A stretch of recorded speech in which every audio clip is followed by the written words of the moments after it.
Alors, calculer en détaillant les calculs. Donc, pour calculer l'expression E, on va appliquer notre règle numéro 3 de notre cours, qui nous dit que dans une expression comportant des parenthèses, on commence par effectuer les calculs entre parenthèses. Donc là, on a des parenthèses, et donc on va commencer par le calcul entre parenthèses. Donc on va commencer par 1,6 plus 0,4.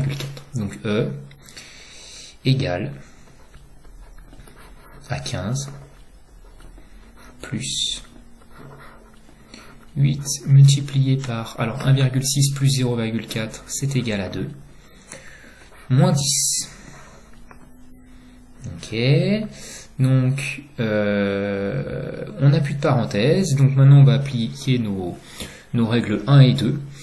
Donc on a une expression avec une addition, une multiplication, une soustraction, donc on va commencer par calculer la multiplication. Donc E égale 15 plus 8 fois 2, 16, moins 10. Et enfin, pour finir, notre expression E comporte uniquement des additions et des soustractions, donc on effectue nos calculs de gauche à droite.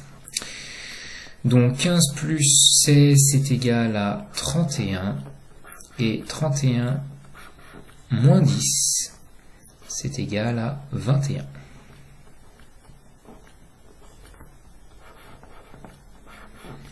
Alors, pour l'expression F, on a plusieurs niveaux de parenthèses. On a d'abord des crochets, et puis dans ces crochets, on a des parenthèses. Donc la règle nous dit qu'il faut commencer par les calculs dans les parenthèses les plus à l'intérieur. Donc on va commencer par 7 plus 3, et donc F égale à 13 plus, entre crochets,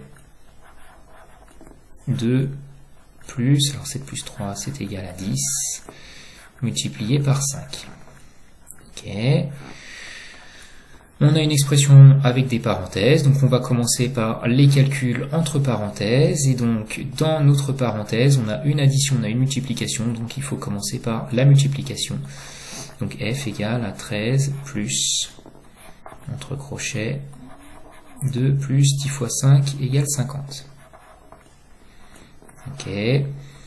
On a toujours des crochets, donc il faut qu'on effectue les calculs à l'intérieur en priorité.